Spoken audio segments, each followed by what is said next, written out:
listeners out there, you're welcome to Poetrio Malaprop's reading. My name is Mildred Badia, your host, and we have three wonderful poets in the house reading with us on Easter Day. This is exciting. And the first person I would love to introduce is Petra Kuppers, and her book is Gut Botany. I find in Gut Botany the poetry of survival and witnessing. The earth, the water, and the poet show us a resilience that's vulnerable, yet still capable of reaching for expression while processing trauma and what we make of life, not as a collection of events, but rather a sifting and sorting through choices and actions that bring back power to the poet and her planet. After Petra reads, I welcome questions. Please type in the chat any questions you may have, either specifically to Petra or to the other two poets that I'll be introducing shortly. Enjoy the poetry.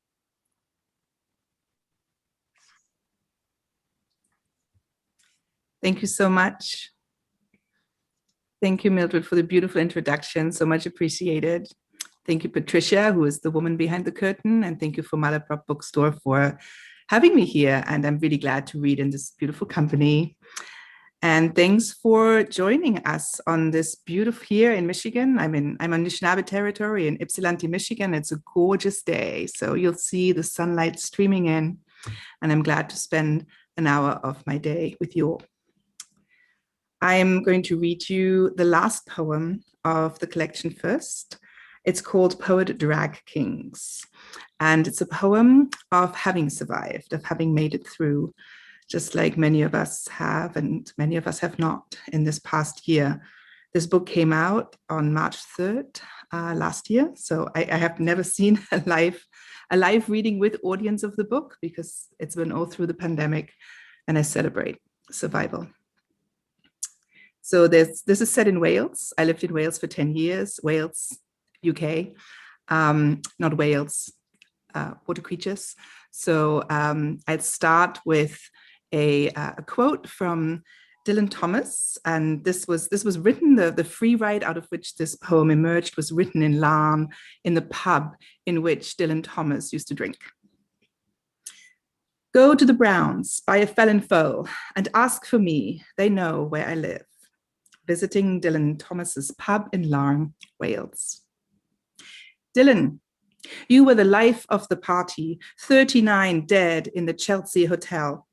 You beat your wife, that's mainly what I remember. Some lines of some poems, Richard Burton's voice. We listen deeper, unknown colonial living on old rock land. I have survived you. So has the woman I love, most people I know, life in the 40s.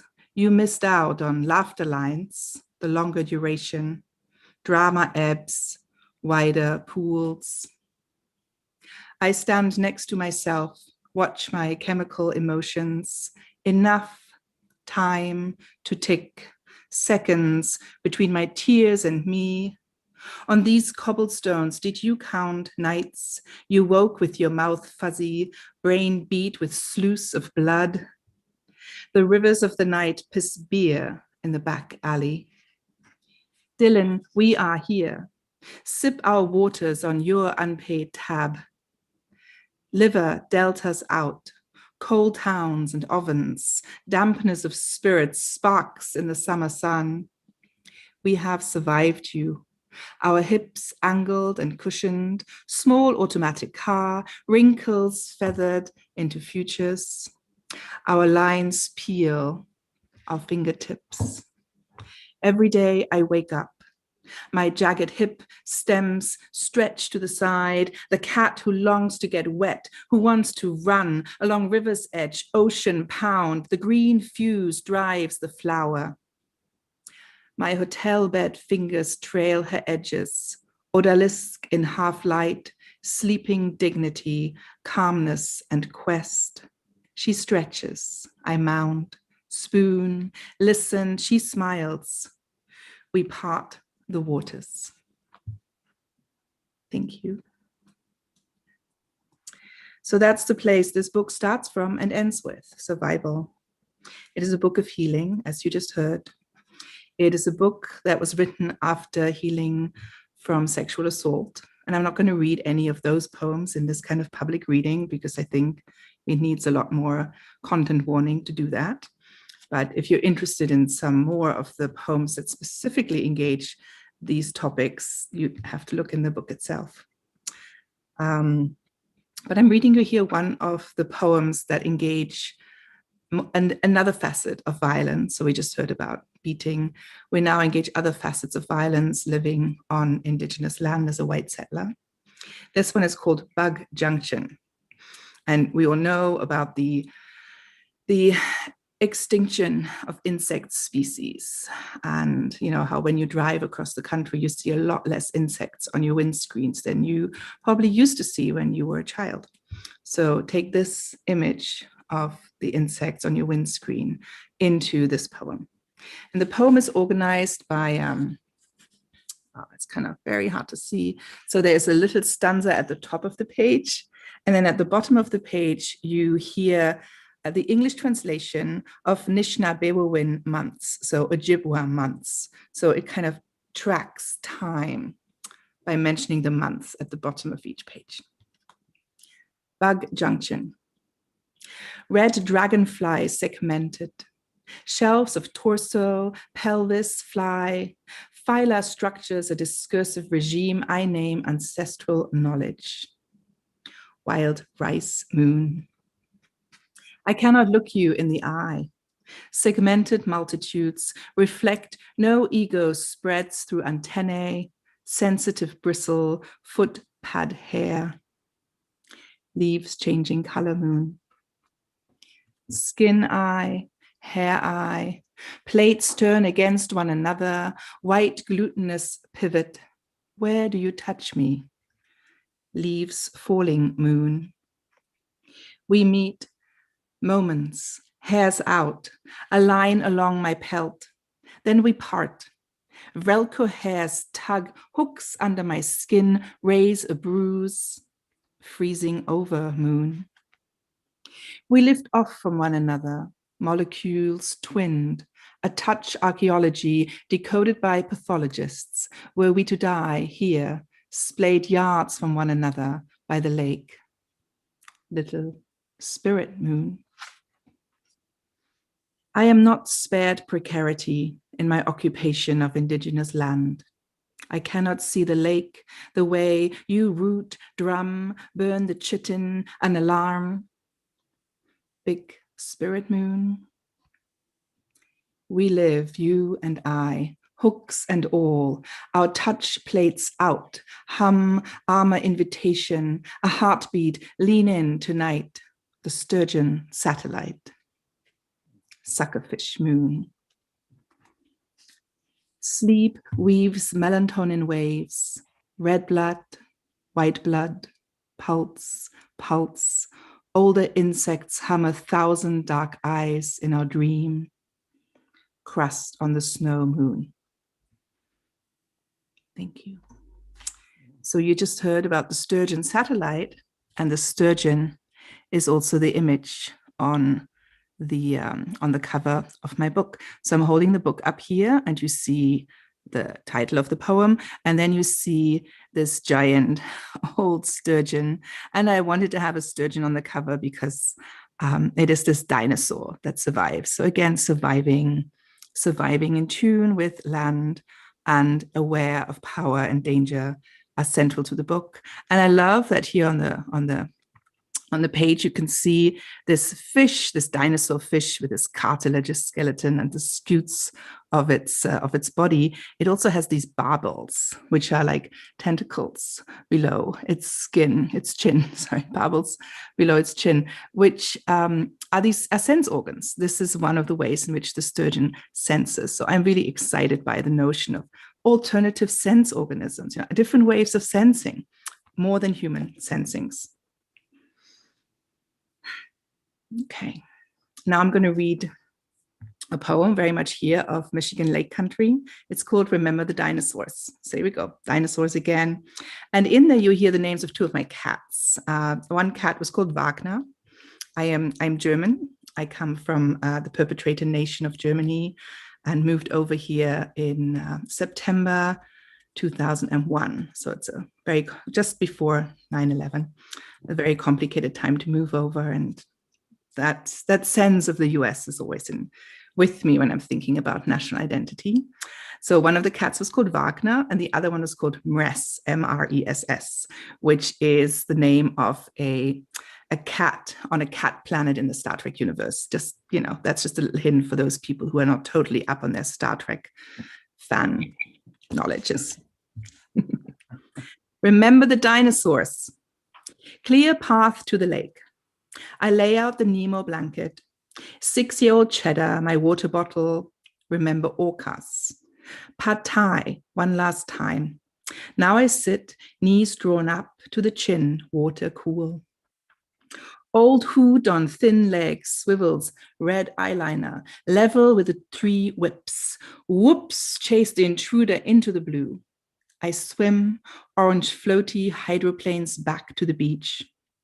On the wave, I follow sky path of feathers. Cicadas hum. Remember the gazelles. Wagner, favorite cat, diabetes dead, crawled deep under the eaves. Mress cat, a car got him not long after, swoop over the street. I hope he was in flight. Aircraft rumbles invisible contrails with mosquito wine. Downshift, stumble in the still air. Blue meets at speed with pterodactyl hide. Errant wings wrap sun-dried leather around ceramic blades. The turbine coughs. Sound arcs out of the sky. Meteor strike, beyond the woods. New neighbor lake echoes in the undertones. Earth displaces cloud gazer up to the supermoon. I drip algae, then go home. Remember your skin. At night, the cranes rock in the reeds, frogs vibe with the tide, earthworms attracted by fresh soil and promised rain weave a living carpet over the metal bubble. A hiss of cooling lapis lazuli, amalgam of lava hot veins pipe brittle before the water booms in. So that's my meteor fantasy. And I'm now going to read you a bunch of poems that kind of stay with the alien ideas that are coming in here. So there's the meteor strike into the lake. This area here is called Moon Botany. And Moon Botany comes from a collaboration. Much of this collection emerges out of creative collaboration, working with friends on the land, in free rides, in drifting, drifting where you drift over the land and see what happens as you're engaging the rules of the game in different ways. So Moon Botany was a time when I was in an artist residency with a dear friend, Sharon Siskin, who's a visual artist. She draws, and she went on nature hikes. So I was in a very lovely cottage that was totally wheelchair accessible. So I was able to get everywhere around the residency, but of course I cannot really get up the hill, right? I can't get out on the nature walks, obviously. And so she went on these nature walks and brought back debris, material that she found on the walks and put it on the table right by my little cottage. And then my task for the day was to respond. And my responses became persona poems, which I infused with the feelings of someone who might or might not be stuck in this beautiful cottage in the middle of the Oregonian desert. So here's a taster of the persona voices. Found on an Oregonian playa. Barbed wire, do not walk here if you are a cow. Your hooves will puncture and swell. Gush a bloody puss on the desiccated land. Boils explode on the gray cacti, clings onto life, roots deep in the pores of pomace. Treacherous hold, one gust of the night wind and plants pummel across the basin, their heads dipped into one shallow bowl of salty, sour water, a mirage. Drift past already, gone. The storm gusts you till you are spiked on farm machinery and the lever of the long dry pump of the old corral.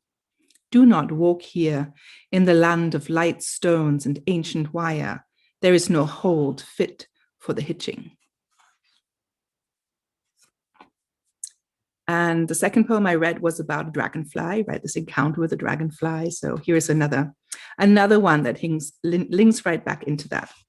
Found on the pond deck. So this was the little something that I found when I was with Sharon in this artist residency, another moon botany poem. Found on the pond deck. The husk of a tiny dragonfly, translucent, clings upside down on a yellow spear of grass. Its roots clasp the dry wood of the deck. Tiny white fibers everywhere. The planks, breathing, expectorate their innards. Wood weeps and uncoils what it knew when it stood tall in a wet redwood forest, before the chains of a truck bed, dark and long, bite here, where all trees are twisted into themselves against the prevailing winds. On that white spun deck, I remember my watery nature, pour my liquid body to wash away the pain of the shorter years, to wash away the pain of a hollow embrace, the feeling that we all will slide, not into the clear pool, but into the murk of a place that should not be settled. All right, and I think I'm going to end on one last poem. All right, Hot Springs. So you already got a strong sense that I'm writing as a disabled woman. I'm writing from a place of pain. And one of the places that helped me a lot are hot springs. So I'm thinking a lot about where what hot springs are. You know, what do they signify? What are they in the land and on the land? Hot springs. Crystals invade my bones, my joints, calm heat pressures raw nerves, red wounded sites, air chemicals repair tissue right now. Feet dangle in the waters, sip thick green. The lining of my mouth slurps from deep beneath the lake, salt-filtered excretion of a bony land. A homeopathy for my chasmed joints, rocky cliffs, no purchase for soil, accumulate the blow, the wind, trees bend. Do not try to stand up straight, indigenous zones. Rock trail after the erratic journey. Silica water rushes pearl kernels onto the land, onto my skin, slips through a hair follicle, bonds with tired calcium, frangible and dry, nestles in the splintery embrace. Make yourself this place, bones open into embrace, my face outward into the wind's curvature. Thank you. Thank you, everybody. Thank you so much. Thank you so much, Petra Kuppers, for sharing your work with us. And people can purchase copies from Malaprop's bookstore. I will now introduce the second poet, Rodney Leonard, and again, prepare some questions for the poets. And Leonard's book is Sweetgum Lightning. It is a performance of language, music, and food, a celebration of lived experiences through song, stories, and lots of mischief. The voice is intimate and invites us to enjoy what we hear because it is true nourishment. Rodney, you're welcome. Okay, great. That's cool. Well, good afternoon, everyone, and particularly to our hosts at Malaprops. Thank you so much for thinking of me and inviting me to participate in, and Petra and Kevin. My delight to read with you.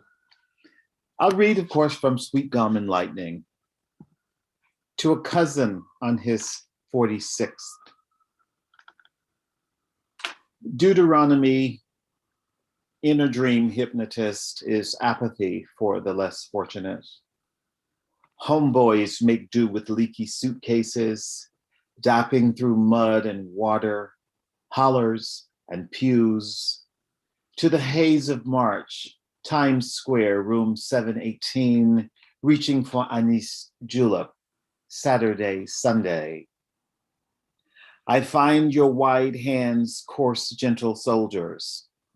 They have gutted hogs, split oaks, baked cakes, pitched baseballs, break dance, dribbled and barbered, caressed your wife, cultivated 2 sons. What won't last always? Do you believe trauma trickles down generationally? The roots and wings of my life clenched between anathema and superstition. Chaos erupts where salt is spilled. Running from bait and tackle, I wrote a poem. Did your father ever cry? What color were his eyes? Privy to septuagenarian banter, seems like you radioed ahead, clear that static is static. After Pokey Bear's my side piece, a bone for the folks back home, pick up where you left off in Playa del Amor in Cabo.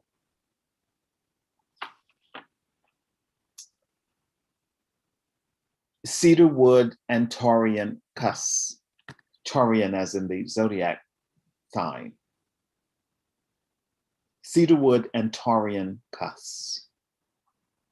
After Dexter and YouPorn, like a spry rabbit in a lettuce patch, there it stares, this strand of gray, silken and moody in the lush night.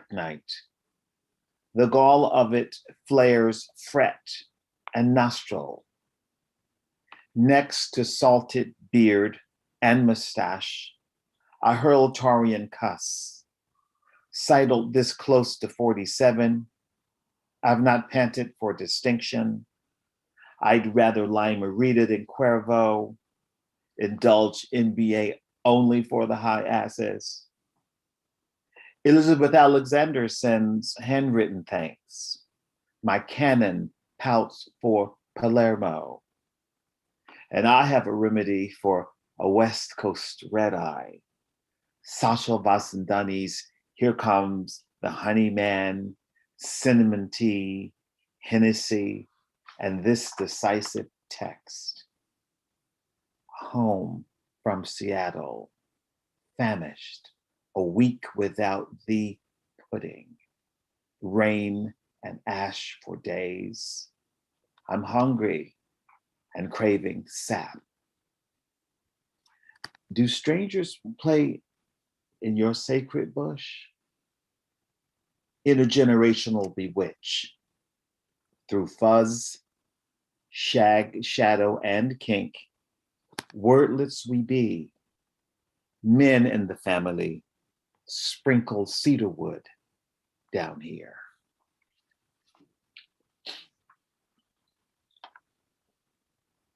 I was trying to write a poem. I wrote a poem about, the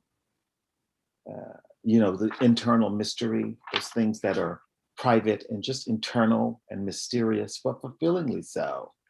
And I'm so happy that language can sometimes capture that, right? Here's a poem that I want to read called Complexion. And the speakers in this poem, they do not sit still. It fascinates me. Nothing is still in this poem. Complexion. Because I don't tissue paper blame, which gets the drift that no one, alive or dead, gives a damn. Not in my burgundy suite where Lit thought he farted, but he should. The gray in my beard grows here, is not cosmetic. Someone's daughter mews on cue, but can't return a hug. Oh, oh, oh, oh well. She's not to blame for Lenny's thong fetish or Camden-born Prince Albert. This poem yachts and swings, dig it, talk it, pop it, taut and sagacious. To get my gravy, I just want to be jump seat and arrow in my own historical zoom. Keep your Tonka, Tootsie Roll, and black bandana for the next cowboy. I bought me a pair of camel suede YSL Johnny boots, boo, so stop by my place first, because I want to ski with you.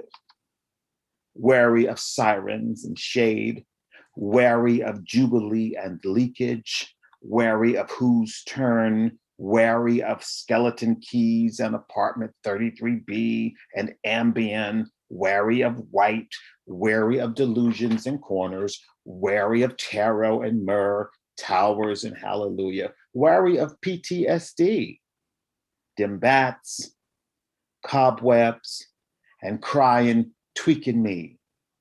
That Portuguese Dutch wee slant of light in the cells of a dungeon worried me. Blood pressure 220/112. She can't pray for me, that squat nun, grinning and gutting that goat, call the ambulance, and right Reverend, read me Ezekiel 16:6. When I passed by thee and saw thee polluted in thine own blood, I said unto thee, when thou wast in thy blood, live. Oh, it takes so much wind to read that poem.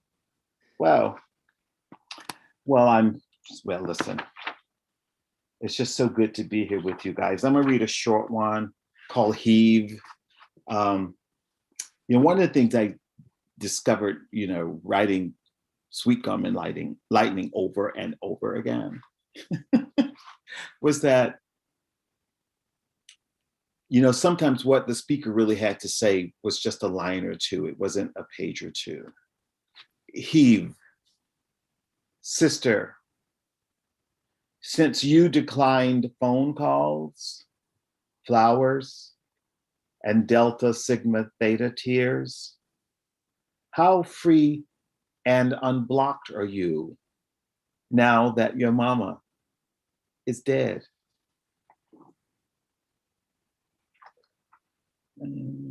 Okay, 8 minutes. One of the greatest adventures of my life, one of them, I was in the military. I was a protocol specialist in the Air Force right out of high school. I left Alabama. I went to basic training at Lackland Air Force Base and had an assignment in the United Kingdom. And I finished my 4-year stint at Grand Forks Air Force Base, North Dakota. So here's one called Hot Metal Cools Slowly into Law. And I'll read this a bit slower because it kind of requires that for me. Hot metal cools slowly into law.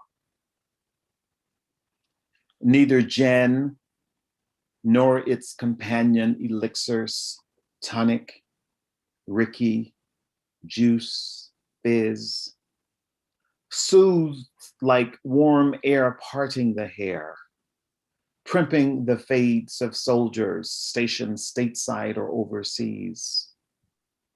Content and wary of rank and reveille, mess halls, protocol and lust, alongside efforts of spit shine and conformity, our natural needs are natural. Sir, yes, sir, yes, sir, yes, reports as ordered, sir. For matters of trick, shade and shadow, wink and nod, spread the hiss down low, palm scratch, shoosh, find a match, shoosh, tilt the blue beret that away. Sing, sing, sing of voracious thirst. Keg of August wind, heat in his hips for once, a dog days storm. Muddy water in my shoes, but see, it's baptismal to requite someone swinging sweep. Another fellow's good get down.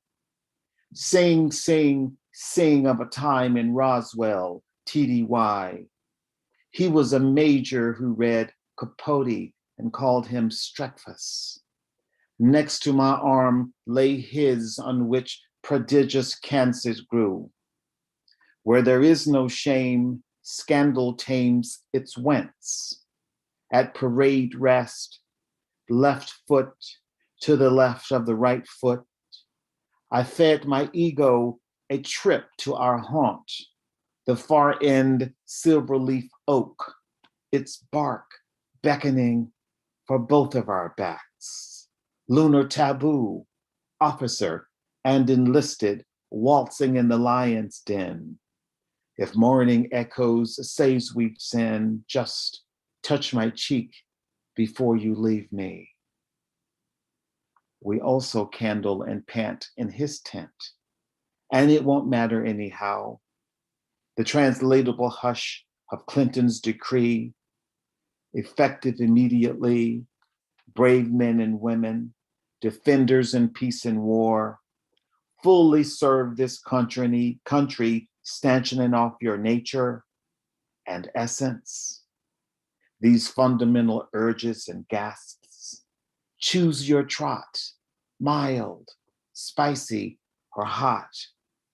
Fuck whomever you choose, don't ask, don't tell. My last poem today kind of remembers Easter, the way that all of these seasons document themselves in our lives. Tumults included. Without You Very Well, after Hoagie Carmichael. And again, thank you for joining us.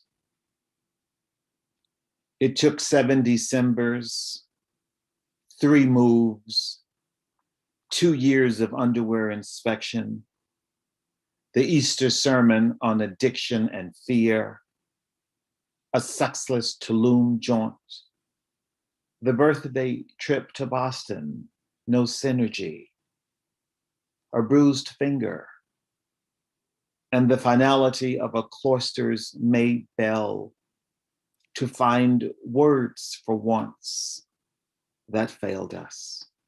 Thank you. Thank you. Thank you. Thank you so much, Rodney, for sharing your work with us. And now I will introduce the last poet, Kevin Prufer, and I would like the audience out there to prepare some questions for the poets because we're going to have a little time left. And Kevin Prufer's book, The Art of Fiction, in this book, Kevin questions what makes us modern humans, our ability to create fictions, our propensity for violence against that which is different. Our myth-making combines with the elasticity of literature to absorb all that we seek and reveal who we are in meaningful ways, and also in ways that make us revisit what we call social justice and public safety. Kevin, you're welcome. Thank you, Mildred, and also Patricia for hosting this. And it's a real pleasure to read with seriously good poets like Rodney and Petra. With that, I'm just going to read a few poems from The Art of Fiction, which is just out from Four-Way Books. Since it's Easter, I thought I'd read this poem called Jesus Christ. Jesus Christ. Just at that point in the play, when the dying young woman looked into her father's eyes, ready to tell him the truth they both already knew about the things her dead mother had done to her. Just at that moment of intimate silence and perhaps even understanding, after decades of pain, avoidance, and constricted glances over holiday dinners, just then someone's cell phone rang. The actors played right through the ruined moment, while some of us in the audience turned and the cell phone kept ringing into the air. I'm sure a few of us imagined a hapless woman rooting through her purse, desperate to turn the thing off. Where was it among the Kleenex and sunglasses? Where was it? But when the phone finally stopped ringing, we all heard not the continuation of the scene, but a man's voice among us saying, "Look, I can't talk right now. I'm at a play. Yes, a play. I'll call you back, okay?" And at this point, the dying young woman on stage got out of her hospital bed and said to the audience, "For Christ's sake, we're working up here." And we all burst into applause and boos until an usher escorted someone I could barely see, a silhouette really, someone in a wheelchair, right out of the back of the theater. That play was one of many we saw that last happy summer. And the dying woman's scripted anger, the sadnesses of unpleasant families, were as ephemeral as water splashed on a hot sidewalk. Then I was at the funeral, and the minister had just asked us to bow our heads in silent contemplation of you, of all you meant to us, of your many kindnesses before your death made a hash of those memories. And in that moment of silence, from somewhere in the back of the chapel, the cell phone rang and rang. Many of us turned around in our pews. It was surely somewhere by the heavy wooden doors where all of us had hung our winter coats. And the sound filled the chapel the way light fills a hospital room when, in the morning, the curtains are thrown back. Then the memory of you beside me in the dark theater. "Jesus Christ," you'd said, twisting around in your seat, peering toward the back rows while the cell phone sang into the great blackness. Jesus Christ. All that humanity catching its breath in the enormous theater. And now it was you on the stage, reclining in your fine blue suit. And the minister looked uncomfortable in his high pulpit, and no one said anything at all. The cell phone rang twice more, and then abruptly hushed.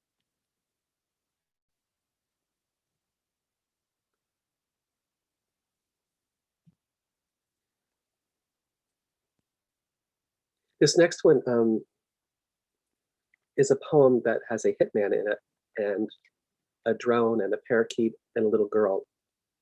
And I should say that I have this sort of thing I do in these poems, which is I have lots of plus signs between sections. And I imagine that, you know, each section is in addition to the last section.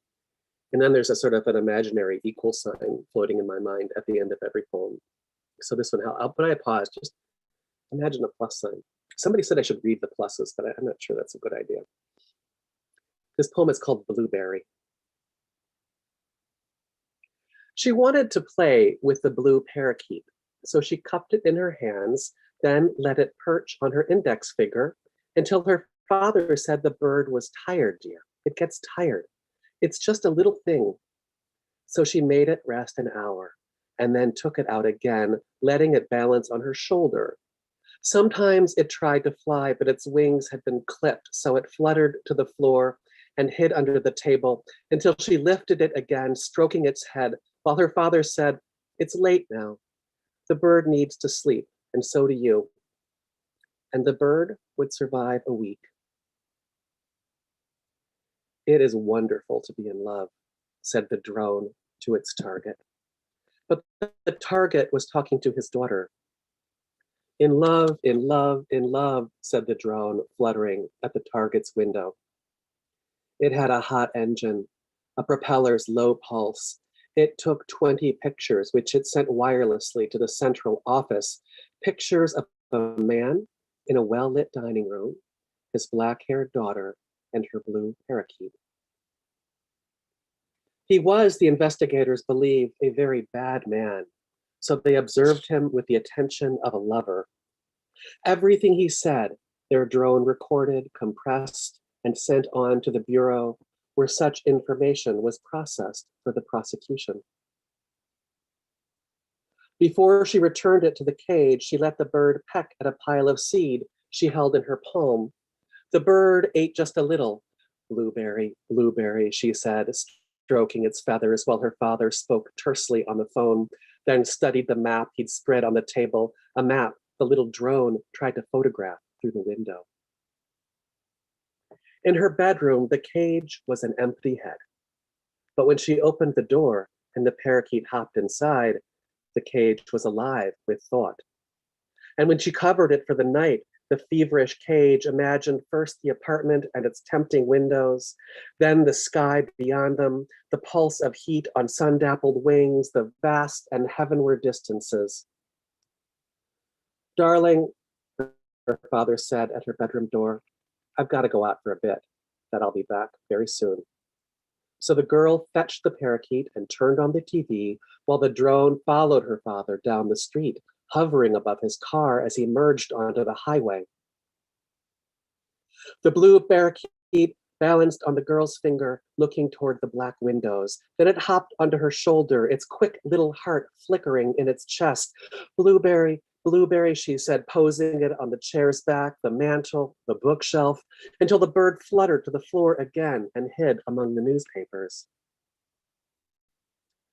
Don't forget I love you, said the drone, as the bullet found its victim, and her father slipped the gun back into his pocket, walking calmly down the dead man's driveway.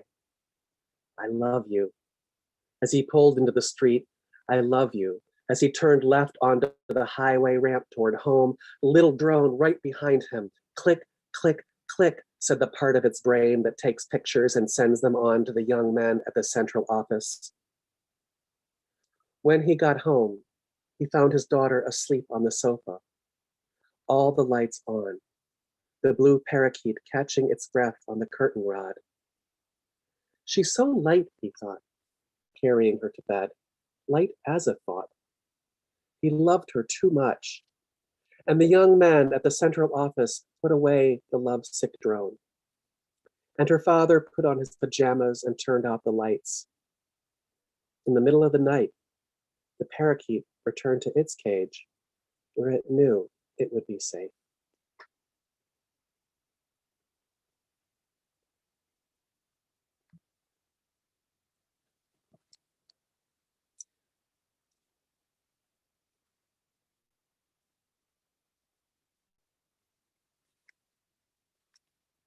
This is a shorter poem. It's called In the Bad Days. I am writing to you from deep in the bad days, hoping you will hear me wherever you are, far away, in a better time. In a better time, hoping you will hear me far away, wherever you are. I came upon a heron late at night, deep in these bad days, late tonight, deep in our bad days. He plucked a frog from the water-filled ditch. His eye was black glass. I am writing to you wherever you are, late in my bad days. The frog's neck was broken, so its legs dangled. The heron eyed me blackly from the wet ditch. I am writing to you from deep in the black days. The dead dangled. I watched from the sidewalk. The heron's glass eye eyed me in the streetlight's glare. Wherever you are, in a better time, people were dying. I'm writing to tell you, people are dying. Remember that while you tie your shoes to go for your walk through the song-filled night, through the beautiful night, in another time. I'm just going to end with one more poem. And that will be that. It's a poem called The Translator. And it begins with I was at a lecture and this translator was speaking and he said this about the art of literary translation. He said, a poem in translation is like the dead body of a foreigner washed up on our shores. And everybody kind of went, huh? You know, and I couldn't tell. At first I thought, wow, that was profound. And then I thought about it more and I thought, that is not profound at all. That's actually horrible. It's a terrible thing to say. It's just wrong about translation and it's just wrong about people. So I wrote this poem called The Translator. A poem in translation, the young man was fond of saying, is like the dead body of a foreigner washed up on our shores. Here, he usually paused to let the metaphor sink in. Some members of the audience nodded thoughtfully.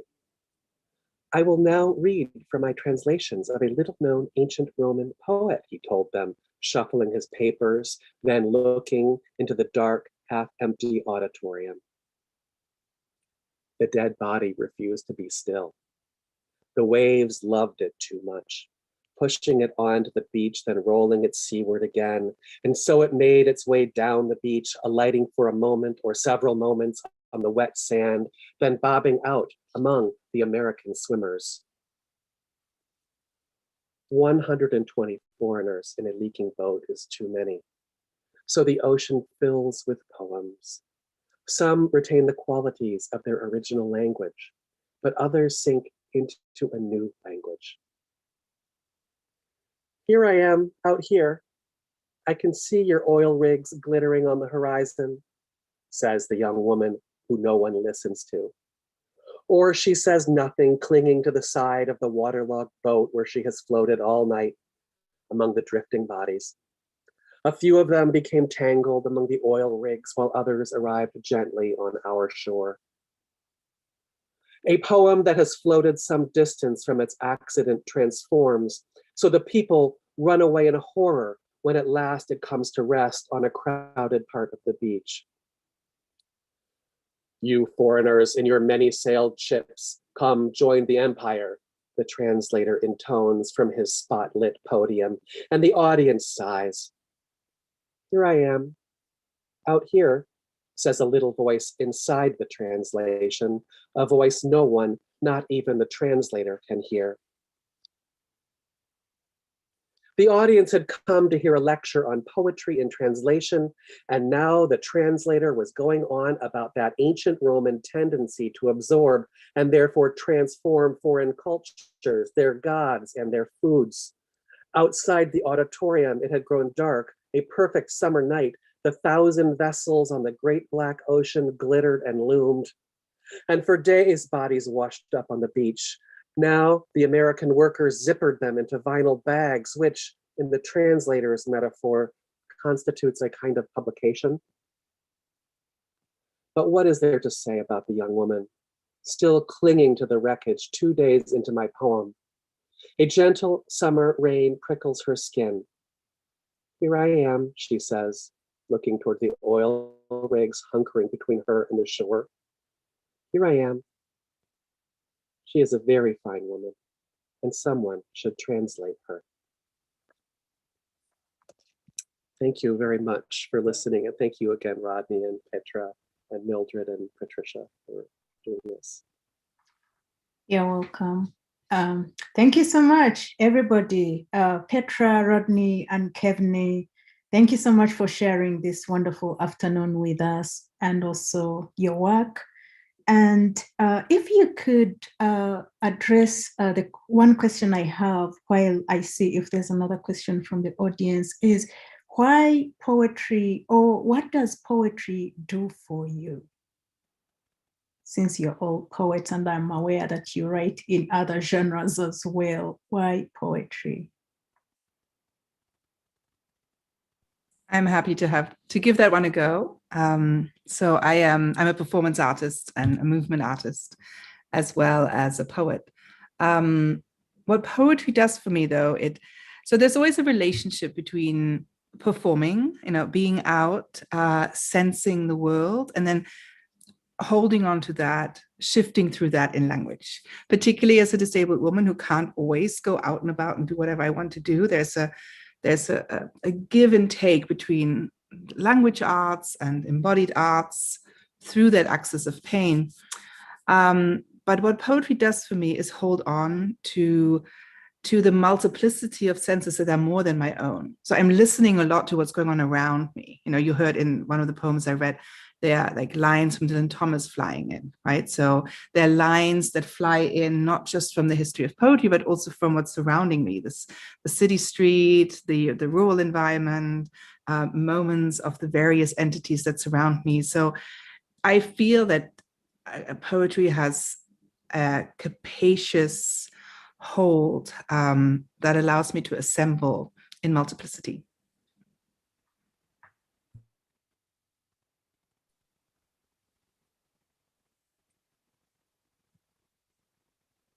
I guess I could add to that.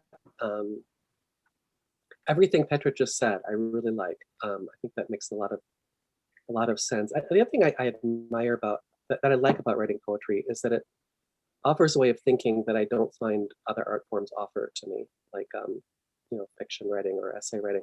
And that way is that it manages a kind of polyvalence of thought. That is, it allows me to think and feel things that are, mutually exclusive or that are moving in opposite directions at once. And it doesn't require that I answer any of those. It just requires that I am able to entertain many ways of thinking and many beliefs and sort of feelings that it might be mutually exclusive in a kind of a simultaneity. And I think that's a good way of responding to the very complex issues that, good poems deal with. Right. Yeah, I too agree with everything that's been said. I really do. But I was just thinking about, and I've been thinking a lot about it lately, embodiment, and in a journeying way, and and parallels. When I think of, in the midst of the lightness, the darkness, in the midst of, when I'm graceful or stuck, this art form can house it all for me, as a reader of the poetry, as a writer of it, as one who studies it. And I do find it unique. In another world, I'm an art curator. So, I'm around a lot of beauty and other art.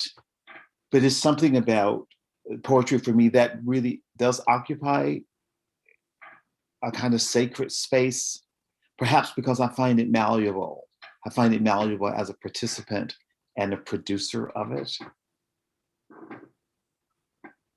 Yeah, And it's really interesting, I'll say this too, while we're here together, I've not mentioned this on my tour, my virtual tour. This time last year, I was healing from COVID. I was intubated. I was on a ventilator I had 2 hospitalizations.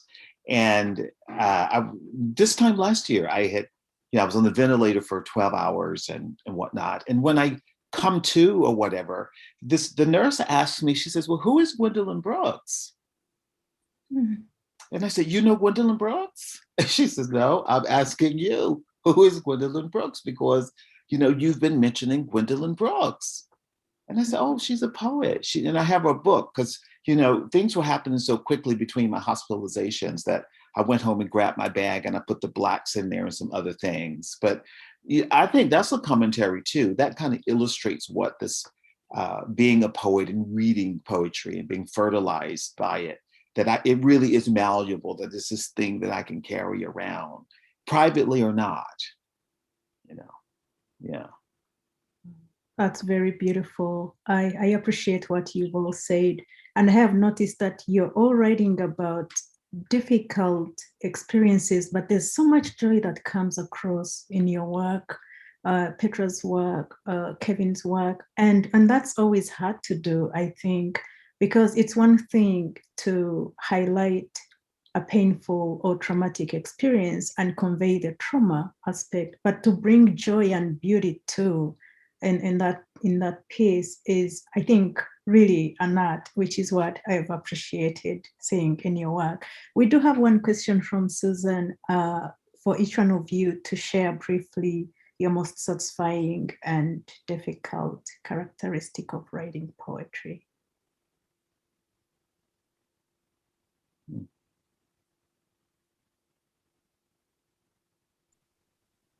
Maybe a difficult, it's easier for me to talk about the difficult parts than the satisfying parts, which is a funny thing that happened when I've sort of devoted my, at least sort of artistic and professional life to this. You'd think that the satisfying stuff would come to the surface. I think the difficult stuff is, for me, it's beginning, because it's very hard to begin a poem knowing what it is that I want to talk about. If I begin knowing what I want to talk about, I often wind up writing something that should probably be an essay or a bumper sticker, somewhere between an essay and a bumper sticker. So I end up having to discover what it is that I'm writing about, maybe partway through. And that's very, very difficult. But probably the most satisfying part is when I do make that discovery about halfway through and I suddenly realize, oh, hell, you thought you were writing about, I don't know, this annoying translator guy who pissed you off. But really, you're writing about the way we talk about our borders of language and our national borders. That's what you were really talking about. And when I find that, then I'm very happy. Yeah. Well, I'll say this, as one who, brought my book into the world, of course, collaboratively with a lot of help, assistance, and company. I'm 50, on the planet. And I, of course I take myself seriously, but I don't really, I don't have to, I'm flexible. So it's really been interesting to me because I'm in a legacy part of my life. I really am sifting through chapters and trying to, participate in the cosmic more broadly, and stuff.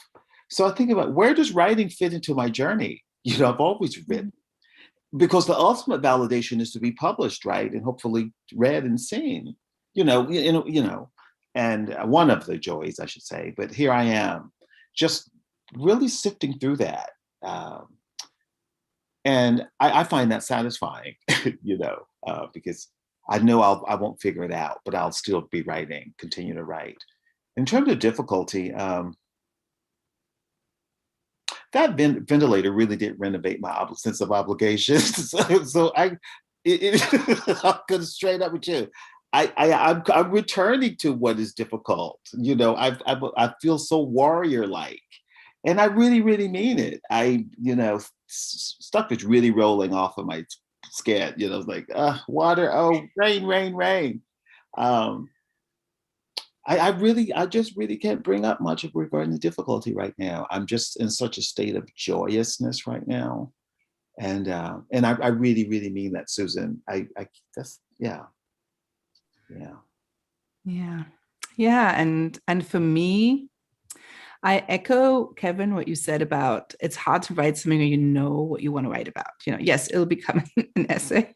And yet I knew I had to write for this book at some point my response to being in the courtroom. I spoke about the sexual assault. So I do have this long poem, which I do perform quite often particularly sort of in women and gender studies environments or with other people who are survivors. So I perform it, and the hairs on my neck are standing up. It has a lot of energy when I perform it, and it feels, but it's very different from my other poems, and many of the other poems in the book, which are created in joy, and not that the other one isn't, but which often are created in community setting, because I'm a community artist as well. So I often write with other people, handing out prompts, and we're out in the park somewhere and we're all writing, and then eventually I'll mine those and a poem emerges, and yes, then I figure out what it's about, and then I put the collection together and I figure out more about what it's about. So but then sometimes it just needs a certain something, and I sit down and then I do write that. And in that poem, I call upon wayfarers. I bring in Banu Kapil, some of her beautiful lines and strong lines are creating a framework for me.